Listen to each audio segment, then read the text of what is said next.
So this is a recap of my process of modeling the PS5 controller. The first thing I do here is I insert some reference images as a plane. So I bring the image in and rotate it and scale it appropriately so that it's the right overall size, because scaling things correctly can be very important when we're applying lighting and textures later on in our rendering. So I've inserted a cube here that is 155 millimeters across, and that's, I know, the correct measurement for the overall size of the PS5 controller, as I've measured one um, to ascertain that.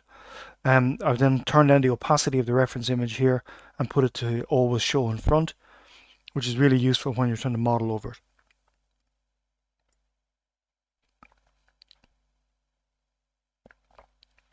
Just tidied up also where the reference image is sitting in the collections, because neatening up those reference images or neatening up the collection can really help organize later on when there's lots of parts in your build.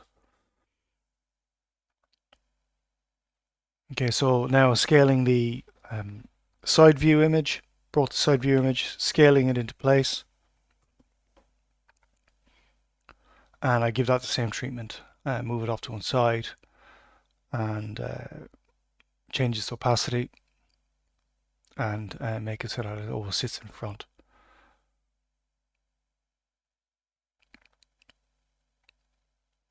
Now this is my cube that I'm going to actually use to create the block of the body. So moving it into place there for the overall scale, and I use this as an opportunity then to fine tune the scale of the side view image.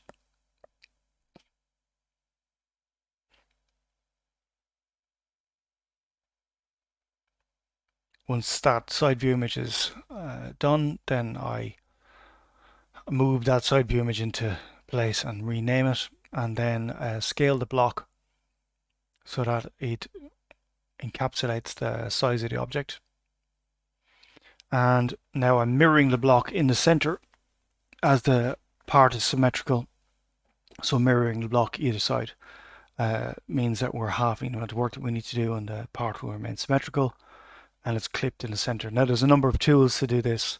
I'd normally use the hard ops tool, or there's an auto mirror tool, but I did it by hand just for the sake of showing the base tools within this workflow.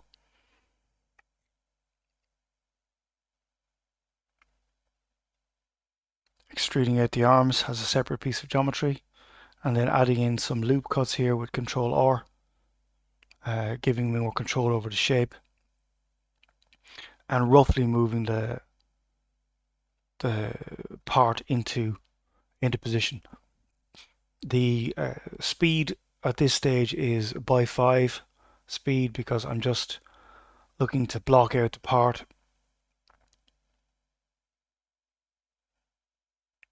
And a good deal of work in the modeling process that we'll see in a second comes from what happens when we're trying to modify the surface. So this is the blocked out model, and the next step is to apply a subdivision surface modifier to it that will give us the basic rounded form. So we'll go from this block bulk form to a rounded form when we apply the subdivision surface, and that's the subdivision gone on, and that's key to this process. So we're using the framework here as a control structure in the same way as on a spline the control points control the arc. These points on the surface now control the shape of the organic form underneath. And then a good deal of this process and a good deal of the work involved in creating a good quality model like this, of a part like this rather, is that minor modifications to the mesh to get the overall curvature flowing correctly. I'm adding in as little geometry as possible to give me control over the form. So one of the key elements of subdivision surface modeling, effective subdivision surface modeling, is to minimize the amount of geometry being used to control the form, and keep it simple. Because the simplicity and that reduction in complexity means that we can get nice, clean, flowing, sweeping arcs in our forms.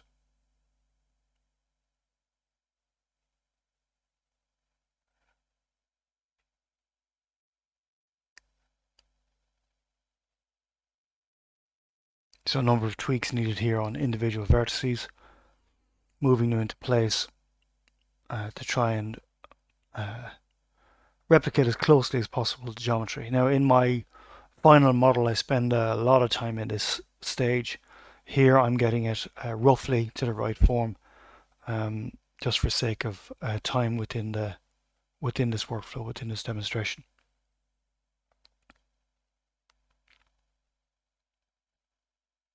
Okay, so we're getting to somewhere close there. Then the next stage then is, if we look at the controller, it's got a raised lip all around, and this is what I'm doing here, is I'm actually picking off some of the surface, and I'll duplicate this area that I'm selecting here and use it as the basis of my raised lip or raised element of the part. Now I just hide that and then select all the link components and then unhide the bits that I've hidden, and that is the geometry pick that I want to duplicate and peel off the outside surface.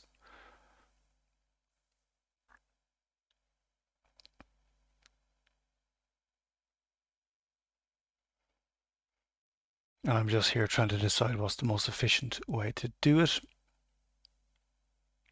So Shift D to duplicate it, and then P to make it a separate item. And you see now we've got two separate components here. We've got the outer skin and we've got the base model, but they don't match each other quite correctly. And this is the next part of the workflow.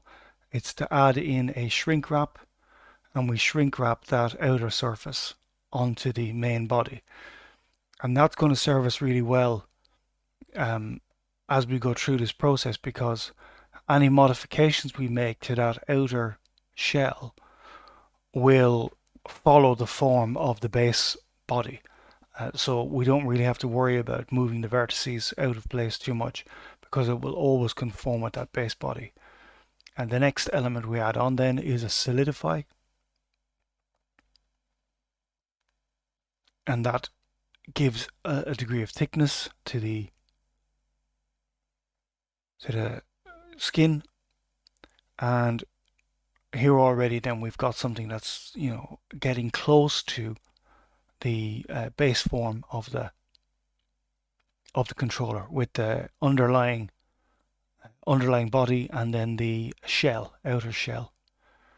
Now it's not quite correct, but as I say, we're now free to move these vertices around, as the form will always end up being shrink wrapped onto that surface and will follow the contour of the surface.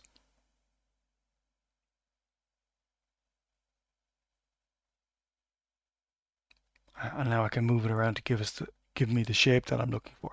So that's really the essence of this technique, is to model the base form, then highlight the faces on that base form that we want to lift those faces off, and then re-shrink wrap them back onto that surface to give us the offset that we need.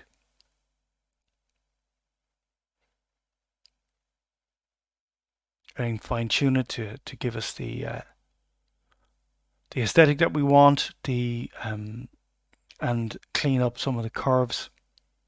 Now ultimately you clean up these curves again at the very end, where when you've applied any of the modifiers.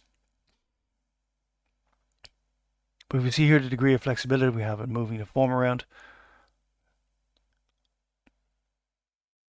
and it will stay with the surface.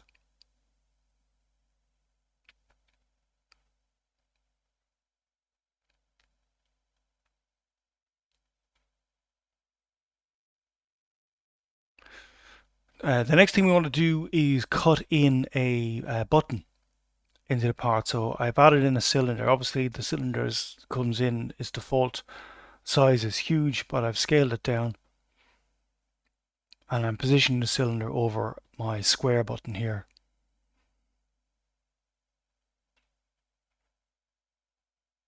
I'm scaling that down and I'm going to use this as a boolean cutter and get it into position. And once it's into position, I duplicate it and make a slightly scaled down part of it. That's going to be the button itself. So this is the cutter, which is oversized. I then duplicate it, scale it down ever so slightly, and then move it up out of the way. So I have my button and I have the socket for the button.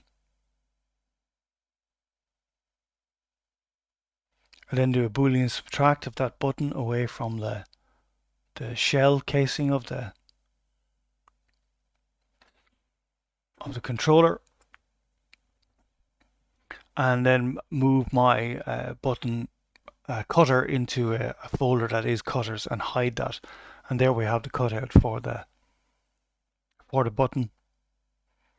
Lower my button into place, and then I spend a little bit of time here tidying up the placement, or not the placement, but the actual geometry of the button head, which is fairly straightforward. Again, subdivision surface modeling to give us the form that's required. I just insert a little bit of extra geometry into the top and use the proportional editing tool to dome that up for me.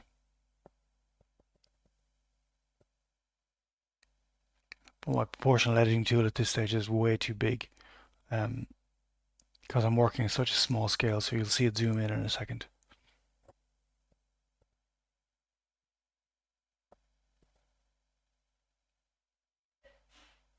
So proportionally edit to give us this domed button, and then apply some control loops. I hit the backspace key there, or not the backspace, but the backslash key to bring me into an isolation view of the part. Apply subdivision surface, and that gives me a nice button form.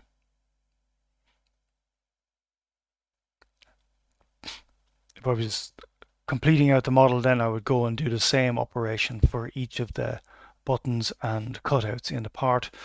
In this one, I'm doing the split line, and what I did is I inserted the plane and deleted out all of the points except one, and I moved that point to where I want to start my seam cut, and then using E extrude it out and follow along the line of the seam cut in the model.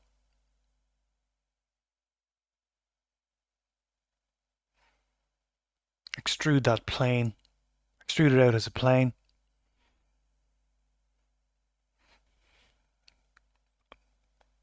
Tweaking it here slightly to make sure that it's intersecting the parts, intersecting the shell in the areas that I wanted to intersect. I'll then go on and apply a subdivision surface and a smooth operation to it to make the cutter itself smooth, and then select the faces and extrude them up to give a degree of thickness to the plane, and then apply it as a boolean operation and use that to cut my split line in the part.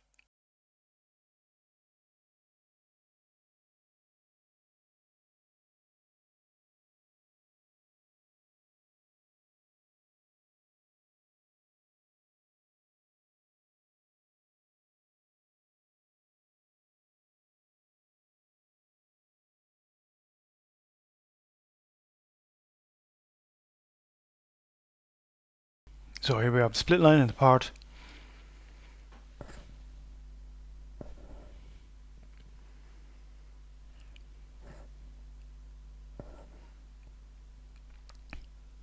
And we're able to modify that to get the cut exactly where we want it.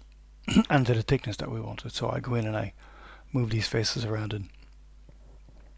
and change the thickness of the part.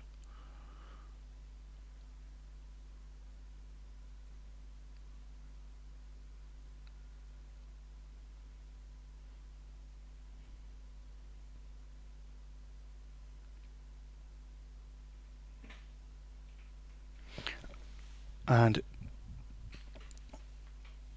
here I'm looking at moving my modifier stacks around to give me that cut before the mirror is applied, which gives me a the cut on both sides.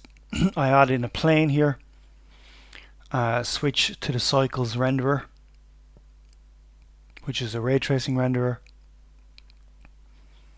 and apply some rudimentary materials just to get a degree of material separation between the parts so that I can visualize the parts.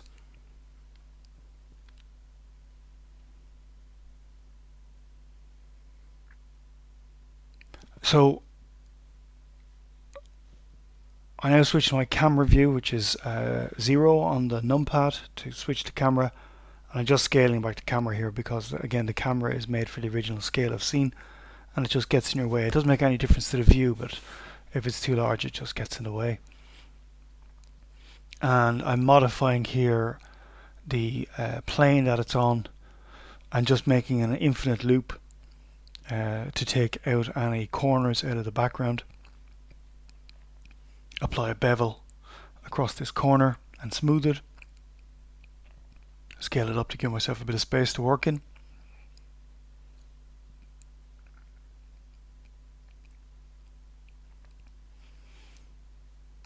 And then I'm adding in a HDRI, high definition, a high dynamic range image as a background. I'm actually using the Easy HDRI add-on here, which is a very straightforward add-on. It's within the kind of standard workflow, and it just simplifies adding HDRIs to the scene. It can be done by hand. And now moving my light sources around, duplicating my light sources, changing their power, changing their color, and setting up a very simple 2-light scene with a HDRI as well, providing some fill light. Again, to get high quality renders and to really add drama to your render, the choice of position of the component and the position of the light sources, etc., is absolutely critical, and you would spend quite a degree of time setting up a nice lighting environment for the part. Here I'm just going with a fairly simple, straightforward environment, just something to give me a little bit of color and contrast that will help me model the part and show its form.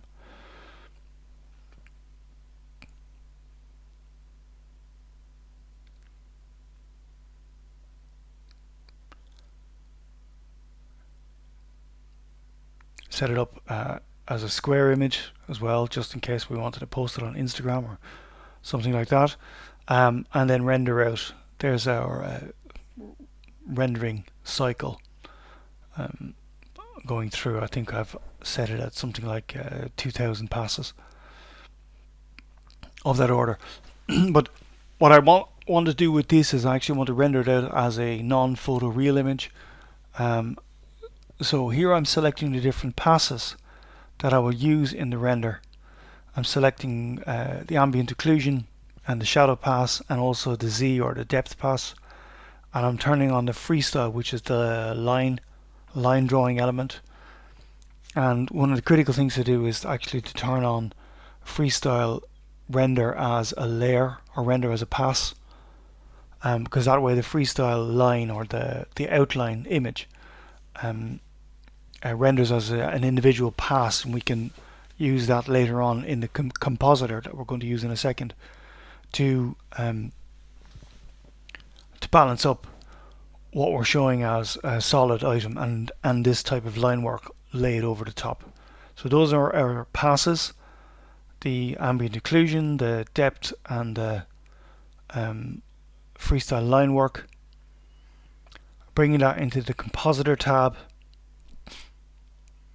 And again, this work could be done in Photoshop. If you exported each of the separate layers, you could composite separately. But the compositor is quite useful to do it within the rendering package. And now I'm mixing these layers together to give me the balance I want between the line work, the shadow, and the ambient occlusion image. I'm blending those together.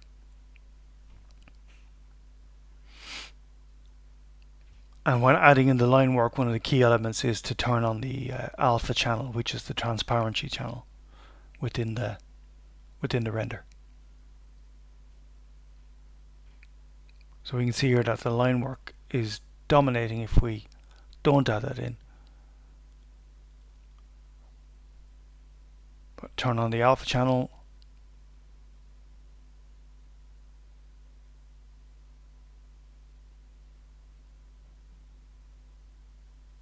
And now we have the line work overlaying the ambient occlusion and shadow images.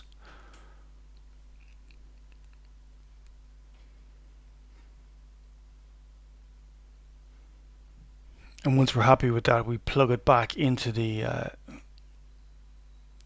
image, and we'll render it out.